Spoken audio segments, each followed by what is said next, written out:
ay Christ's greatest example. No, ang dakilang halimbawa ni Kristo. So, dalawa pong major point yung ating tatalakayin sa umaga pong ito. Una, united in Christ na makikita natin sa verses 1 to 4. At pangalawa po, the greatest humility displayed. So, sa unang punto po natin, that being united in Christ, na makikita natin sa verses 1 to 4, sa mga mananampalataya po, ay hinimok na mamuhay para kay Kristo at sa Espiritu sa pamamagitan ng pagkakaisa. We are to be united in Christ. Hinihimok tayo na magkaisa, having the same mind and same love, sabi po sa verse 2. Sabi po dito, complete my joy by being of the same mind, having the same love. Again, having the same mind and same love. Sa anong bagay po? Sabi doon sa verse 3, sa paggawa ng walang sariling pag-iimbot, pagkakaroon ng kababaan ng puso, at tignan ang kapakanan ng iba higit kaysa sa atin. At tignan natin hindi lamang ating mga interes, kundi maging sa iba. So sabi ng isang manunulat, sabi ni Robin Sharma, it is only when you have mastered the art of loving yourself that you can truly love others. Magagawa lamang nating tunay na mahalin ng iba kung magagawa nating mahalin din yung ating sarili. Ayon naman kay Robert Morley, to fall in love with yourself is the first secret to happiness. Ang sikreto daw po sa kagalakan o kasiyahan ay ang mahalin natin ang ating mga sarili. Ito din po yung pinaniniwalaan ng mundo natin at pilit na itinuturo sa mga bagong henerasyon. And this is the reason why Christ separates His people from this world and instructed us not to conform to the patterns of this world because we are not to love ourselves. Bakit po? Because the heart is deceitful above all things and desperately wicked, sabi sa Jeremiah 17:9. Tayo man din ay kayang dayain ng sarili nating mga puso. Halimbawa na lang po ng kwentong ito, no? Meron pong isang high school student, no? Isa po siyang mananampalataya na bahagi ng isang organisasyon sa kanilang school, no? Na tinatawag pong Campus Integrity Crusaders or OCIC. Ito pong CIC ay kumbaga counterpart, separate organization ng Student Council. Meron pong Student Council, meron din pong CIC.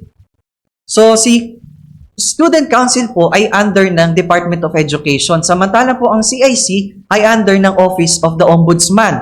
Bagamat separate po sila ng organization, pero iisa yung kanilang layunin. Yun po ay maging paglingkuran yung kapwa nila mga mag-aaral. No? So, yung high school student na ito, na parte ng organisasyon na to na CIC, actually siya po yung president ng CIC na ito. No? So, sila po ay katuwang ng Student Council sa pag-oorganisa ng mga programa para sa mga kapwa nila mag-aaral. So, sa buong termino, sa pagsisimula ng kanilang termino, so sa dalawa silang kumikilos hanggang sa etong CIC na lang po. No, yung officers na lang po ng CIC yung gumagawa. At ang nangyayari po, na every success ng CIC, yung glory or yung recognition na pupunta dun sa Student Council. So, ganun yung nangyayari sa maraming programs, maraming projects, maraming mga seminars yung na-conduct ng CIC na ito. Pero, yung Student Council, yung nakakakuha ng glory, ng recognition na yon. Hanggang sa isang araw, napag-isipan nung presidente na ito na mag-resign na lang, bumitiw na lang sa kanyang tungkulin. Kasi nga naman, siya yung nagtrabaho, yung grupo nila yung nagtrabaho, pero iba yung nare-recognize. No? Kaya, nung nag-submit siya ng resignation letter, kinausap siya ng kanyang advisor. No? Sinabi sa kanya ng advisor na, Ano nga bang ibig sabihin ng integridad? Kasi yun po yung pangalan ng kanilang nung kanilang organisasyon, Campus Integrity Crusaders. Ano nga ba ibig sabihin ng integridad? Ano bang purpose na organisasyong ito? At dahil po doon, napag-isip-isip ng presidenteng ito na mali na pala yung naging focus, yung kanyang naging focus.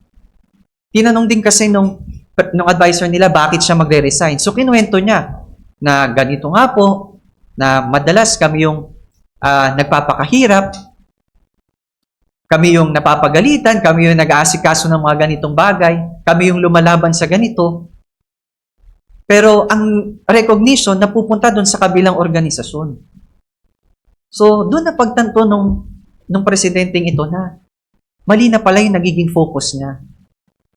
Nakalimutan niya na bilang isang mananampalataya, na bilang isang lingkod, bilang isang presidente ng organisasyong ito, lalo na ng Campus Integrity Crusaders, kung saan yung ibig sabihin po ng integridad ay yung paggawa ng tama, may nakakakita man o wala. Mali na yung naging focus niya. Ang kanyang naging focus ay yung kanyang sarili. At hindi na yung purpose niya bilang isang lingkod, hindi na para paglingkuran yung Diyos kahit sa paglilingkod niya sa kapwa niya mga mag-aaral. So nakita niyo po na mahirap mahalin yung ating mga sarili. Mahirap bigyan ng labis na pagpapahalaga kasi kaya tayong dayain ng ating mga puso. At alam niyo po yung kung sino yung presidenteng ito, wala pong iba kundi ang inyong lingkod. Ako rin po ay dumanas ng ganito. Ako man din po ay nahulog sa pandaraya ng aking puso. So nakikita po natin na kung tayo magpo-focus sa ating mga sarili, kaya tayong dayain ito. Makikita natin, i-compare natin yung ating sarili sa iba. Kagaya ng mga ginawa ng Pariseyo. Kinukumpara nila yung kanilang sarili sa mga tax collector. Natututo tayong magmalaki, magmayabang.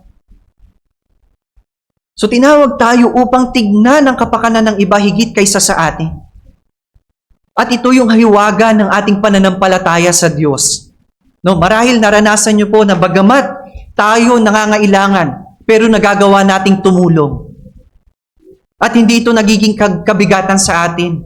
Nagagawa nating pahalagahan yung pangangailangan ng iba, samantalang tayo din ay may sariling pangangailangan. Nagagawa nating tugunan yung pangangailangan ng iglesia, makibahagi sa pangangailangan ng iglesia. Nagagawa nating ipanalangin yung iba, kahit na tayo mismo ay nangangailangan ng panalangin. There is grace overflowing mula sa Diyos patungo sa kanyang mga anak. At kailanman hindi ito kayang maunawaan ng ating mundo. Ang totoo po niyan, nauna na muna tayong pinagkalooban ng Diyos. Kaya natin nagagawang i-extend yung mga biyayang ito sa iba. At bilang mga mananampalataya ni Kristo, sa panahon man ng Filipos at sa panahon natin ngayon, Paul is encouraging us na mamuhay ng kagaya nito ng may kaisahan. No more Greeks nor Jews, neither slave or free, male or female, for we are all one in Christ. Sabi sa Galatians chapter 3 verse 28. Hindi na natin tinitingnan yung ating sarili na tayo ay matuwid, ito ay makasalanan. So let our manner of life be worthy of the gospel of Christ, standing firm in one spirit, one mind, striving side by side for the faith of the gospel. Makita sa atin, naiisa yung gospel na ating pinangahawakan. According sa Philippians 1:27, because again, we are all one in Christ. He made us to be part of His universal church.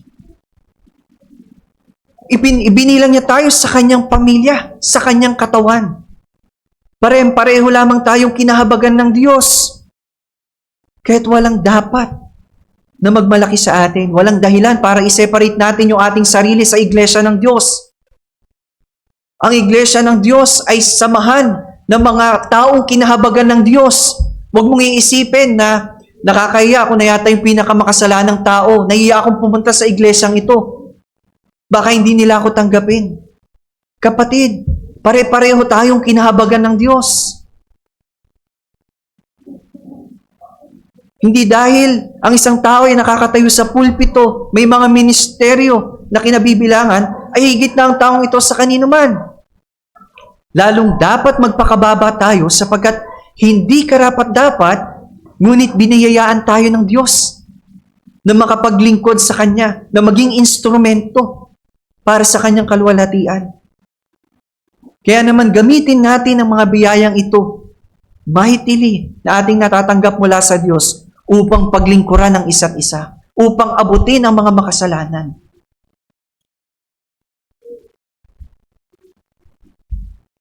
Sa verses 1 to 2, hindi po pinagdudahan ni Pablo kung talaga bang merong pagkakaisa, merong pag-iibigan kay Kristo at pakikibahagi sa Espiritu ang iglesia ng Filipos.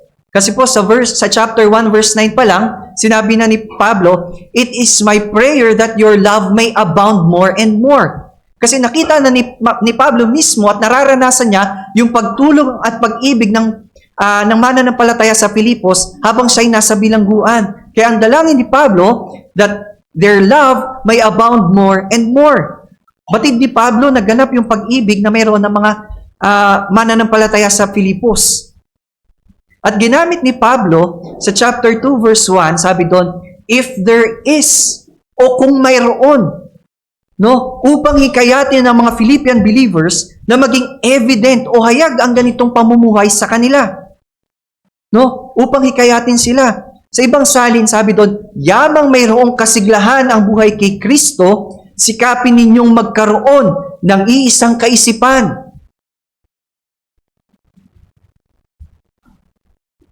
Mabuklod kayo sa isang pag-ibig at magkaisa kayo sa puso't diwa. Dapat nilang pagsumikapan na lalong lumago sa kanilang pag-ibig. They must be of the same mind. They should share the same love that is from Christ. So sabi pa doon, being in full accord, sabi sa verse 2. And of one mind. Being in full accord meaning in complete agreement. Nagkakasundo or in harmony. Tumutukoy ito sa pagkakaisa ng mga mananampalataya sa Diyos at bilang kabahagi ng iglesia. There should be harmony. Kagaya ng binanggit ni Pablo sa kanyang sulat sa unang Korinto, Kabanata 12. Si Kristo ay tulad ng isang katawan na binubuo ng maraming bahagi. Bagamat magkakaiba, ngunit nananatiling iisang katawan, mayroong unity. Kung ang lahat ng bahagi ay pare-pareho, hindi yan maituturing na katawan. Ngunit ang totoong katawan ay maraming bahagi, ngunit iisa lamang ang katawan. Kapag sinabi po ng katawan, napupunta sila sa iglesia, hindi po magpapaiwan yung kaliwang paa. Hindi po magpapaiwan yung kanang mata. No? Sila po ay sama-samang tutungo sa lugar kung saan nila nanaisin. So meron pong kaisahan. So there should be harmony. At ang iglesia ay hindi pinag-aarian ng iisang tao, kundi ito'y pinangangasiwaan mismo ng Diyos. Kaya tayo man ay may mga monthly, quarterly, or annual meeting upang tayo magkaroon ng kaisahan sa direksyon at tunguhin ng ating iglesia. So sinasabi lang po dito na tayo ay maging kagamit-gamit sa bahaging ating kinabibilangan. Mahalaga po yung bawat isa sa atin sa iglesyang ito. Sabihin nga po natin sa ating mga katabi, mahalaga ka sa iglesyang ito. Mahalaga po kayo sa iglesyang ito. Bawat isa sa atin ay may gampanin and we should be in full accord, sabi dito. Sabi ni Pablo, complete agreement, may harmony, hindi nagkakabahabahagi, hindi nagtatalo-talo. At kapag hindi available yung isa, naroon ready yung iba upang tumayo. Nandoon yung pagtutulungan. Maliit man o malaki yung gampanin natin sa iglesyang ito, Hindi man po tayo nare-recognize. Pero yung mga pagpapagal natin sa Diyos, pero mga kapatid, tatandaan natin na nakikita po ng Diyos lahat ng ating mga ginagawa para sa Kanya. Our labor in the Lord is not in vain. And the recognition that we are all aiming for is not from men, but from God. Kagaya po na example natin sa kwento, doon ko lang po napagtanto na ginagawa ko nga pala itong serbisyo na ito para sa aking mga kamag-aaral. Na inilagay ako ng Diyos dito para paglingkuran din. Maibahagi yung mensahe, yung ebanghelyo ng Diyos. Ginamit din po ng Diyos yung organisasyon na ito para makapag-conduct kami ng mga Bible studies doon sa aming paaralan.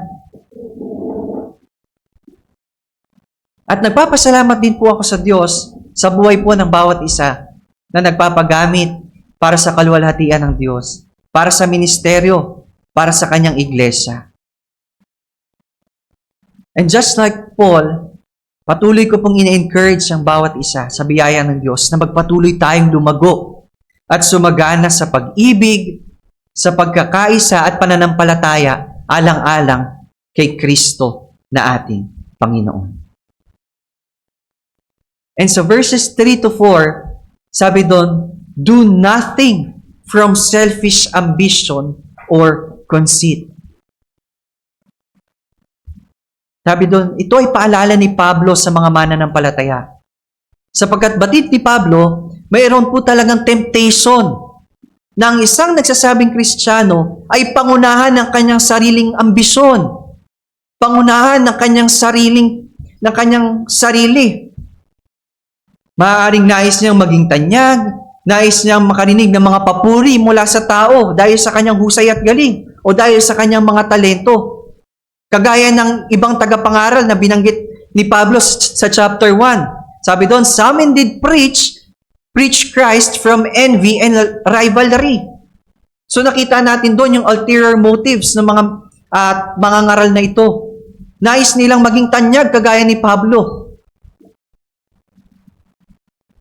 Ang kanilang motivation ay hindi upang maparangalan ng Diyos, upang makapagligtas ng mga kaluluwa. Ang kanilang motivation ay upang magkaroon ng maraming tagasunod, upang makilala, kagaya ni Pablo. Ang kanilang paglilingkod ay motivated by their selfish ambition, and that is pride. Ang nais nila ay bigyang satisfaction, yung kanilang sarili, higit kaysa sa ikalulugod ng Diyos. At makikita din natin sa verse 3 kung paano natin ika-counter-attack. Sabi ni Pablo, yung mga ganitong maling hanganin kapag dumarating sa atin, sabi doon, do nothing from selfish ambition or conceit, but in humility count others more significant than yourself. Pagmalisakitan ninyo ang kapakanan ng iba, hindi lamang ang inyong mga sarili. Tayo ay in-encourage na magpakumbaba sa loob man at maging sa labas ng pamilya ng Diyos. May bahagi ko lamang din po, no, na last week po, nagpunta kami ng grocery at bumili po ako ng isang mechanical pen. Kung alam niyo po yung mechanical pen, yung hindi na po kailangan tasahan pero kailangan ng bala. Yun, kailangan i-refill. So, nung nasa counter na po kami, binabayaran na po namin, hindi gumana yung barcode nung sa pencil, pero gumana yun dun sa refill. So, ginawa nung kahera, inutusan niya yung kasama niya para kumuha ng barcode para dun sa sa lapis na yon. Tinuro namin na nakuha namin yung dun sa kanan, pero ang ginawa nung lalaki, pumunta sa dun sa kaliwa. No? Kaya ginawa ko na lang po, pumunta ako dun, ako na yung kumuha nung lapis. Tapos, ginawa ko, kumuha na ako ng 4 para just in case hindi po gumana yung isa, at least meron pang 3 pwedeng itry. Ayan. Pero pagdating po doon, hindi pa rin gumana. So, nagantay muna kami hanggang sa makabalik yung lalaki. Kaya lang, medyo matagal na. Kaya sabi namin, sige po, kung hindi talaga gagana, hindi ko na lang din po kukunin yung isa. Sabi kong ganun. Kaya lang, hindi yata kami nagkaintindihan na ang tinutukoy ko po yung refill. Hindi ko na lang po kukunin yung bala ng mechanical pencil. Ang intindi niya, babawasan daw yung yung piraso ng pencil kasi yung sa isang pakete ng pencil meron pong 4 na piraso. Ang intindi niya, bibiling ko na lang yung isang piraso. So tinanong niya ako, sabi niya, ano pong sabi ng dicer doon sa pinagkuhanan ko daw po ng lapis? Sabi ko, wala pong dicer doon eh. Ganyan. Tapos parang medyo naiinis na yung kahera, medyo parang ang sarcastic na din niya, parang ganyan. Sabi ko, hindi ko na lang po bibilin yung isa, yung pangbala ng lapis na to. So, kinuha ko po yung balat, in-explain ko sa kanya na hindi ko na lang po kukuhain to kung hindi rin po bibili yung lapis. So, parang medyo may kita mo sa mukha niya na nag-iiba na, ganyan. So, ginawa ng kapatid ko, kasama ko po yung kapatid ko, yung bunso kong kapatid, sabi niya, kinuha niya, sabi niya, ma'am, di ba po, hindi to gumagana yung lapis, hindi mabibili. Hindi na lang po namin bibilin tong bala kasi hindi din po namin magagamit. Ganyan. So, parang medyo tumataas na rin po yung boses ng kapatid ko, ganyan. Hanggang sa doon niya naintindihan. So, ipapavoid na lang sana namin. Maya-maya, dumating na yung lalaki na inutusan. Tapos po, ayun na, ang ginawa niya, kumuha siya ng ballpen worth same din nung lapis na yun. So, yun na lang yung pinunch para mabili lang yung lapis na yun. So, madaling sabi, nabili namin yung lapis na yun. At nung umalis na kami, nagkwento yung kapatid ko, sabi niya, naiinis ako dun sa kahera. Masyado siyang sarcastic, masyado siyang parang may kita daw sa mukha yung yung parang naiinis na ganyan. So sabi ko dun sa kapatid ko, hindi lang kami nagkakaintindihan. Hindi niya lang naiintindihan na hindi ko na lang bibilin yung lapis kasi hindi yung refill kung hindi din naman mabibili yung lapis, ganun. Sabi niya hindi. Talagang ganun na siya sa una pa lang niyang customer bago tayo, sabi niya. Kinukwento niya na daw dun sa kasama niya na basta may sinasabi niya doon na ganito ganyan yung unang customer. Tapos sabi sa kanya nung kasama niya na hindi, ikaw talaga yung may mali. At ang response daw ng kahera, sabi niya, ay nako, dead man ako sa kanya. Parang ganun. So narinig pala yun ng kapatid ko na ako di ko naman napakinggan. Kaya hindi ko naging focus that time yung attitude ng babae. Ang focus ko na magkaintindihan kami. May paliwanag ko sa kanya yung gusto kong mangyari. So, anong point po? Ano pong punto ko dito? No? Na sa ating araw-araw na pamumuhay, laging sinusubok yung ating Christian virtues. Kung hanggang saan tayo magpapakumbaba, hanggang saan tayo uunawa, kung hanggang saan tayo magpapaubaya. So may mga bagay po, yes, na pwede na dapat nating ipaglaban. Pero may mga bagay din naman na hindi natin kawalan kung ating ipauubaya. So, doon nakita ko na mas mahalagang intindihin yung iba. Makikita natin yung application ng Christian virtues na sinasabi dito na yung pagpapakumbaba, hindi lamang sa ating mga kapwa mananampalataya, maging sa ibang tao, na iisipin natin, hindi yung kapakanan natin, hindi natin iisipin yung oras natin, that time na pwede naman na mainis na lang tayo dun sa tao. Pero pinili nating unawain sila. So sabi dun, let us give extra concern sa kalagayan din naman ng iba. And such radical love is rare. Magagawa nating unawain at pahalagaan ng iba sapagkat naghahari sa atin yung pag-ibig ni Kristo. Nagagawa nating unawain, pahalagaan yung iba sapagkat nakita natin na tayo man din ay inunawa lang din ng Diyos sa ating pagkamakasalanan. Tayo man din ay kinahabagan lang din ng Diyos. And bilang application, very practical and direct to the point, yung sinabi ni Pablo. Una, sabi doon, huwag punawa tayong gumawa ng anumang bagay sa ating pansariling layunin o pagyayabang. Sa halip, bilang tanda ng ating pagpapakumbaba, ituring natin na higit ang iba kaysa sa ating sarili. Pangalawa, sabi dito, pagmalasakitan natin ang kapakanan ng iba at hindi lamang ang ating mga sarili. Hindi na lamang po tayo nabubuhay para sa ating mga sarili, kundi para sa kapakanan ng ating mga kapwa mananampalataya. Sino man po sa atin ang mga nangangailangan ng pananalangin, atin po silang maipanalangin. Sino man po ang nangangailangan ng tulong, kung tayo po ay may kakayanan, why not natulungan natin sila?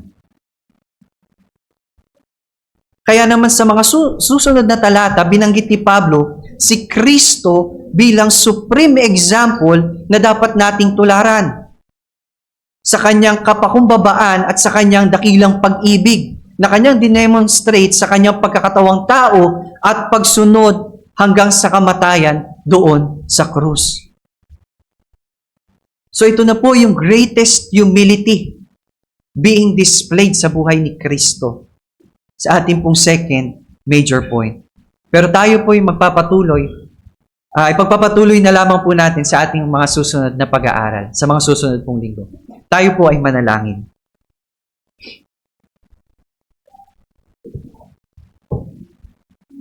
Ama naming Diyos, minsan pa, Panginoon, kami po ay lumalapit sa inyo.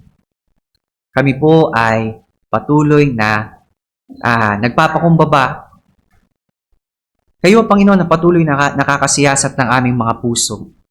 Ano man po, Panginoon, na selfish desires, ulterior motives, pagiging makasarili, pagiging mayabang, na meron kami sa aming mga puso, Panginoon.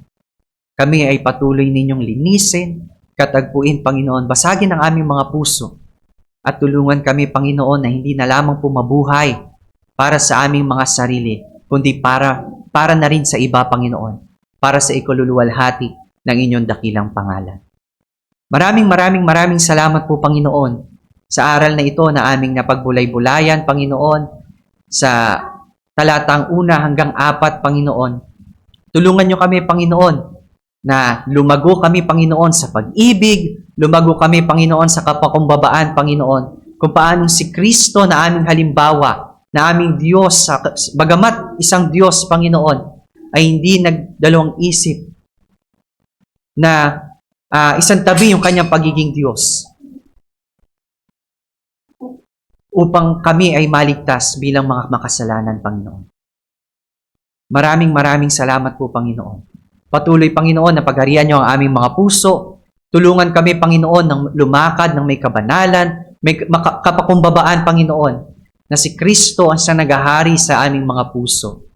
Gabayan niyo kami, Panginoon, at ng inyong Santong Espiritu. Dalangin namin, Panginoon, na ang mensaheng ito, Panginoon, again, hindi lamang po naming mapakinggan, kundi amin pong maisapamuhay para sa inyong kaluwalhatian. Tulungan kami, Panginoon, na lumago sa aming kapakumbabaan, Panginoon, at sa pag-ibig na si Kristo, Panginoon, ang siyang sentro ng aming buhay. Maraming salamat po, Panginoon. Ito po ang aming samot panalangin sa pangalan ng iyong anak na si Jesus. Amen.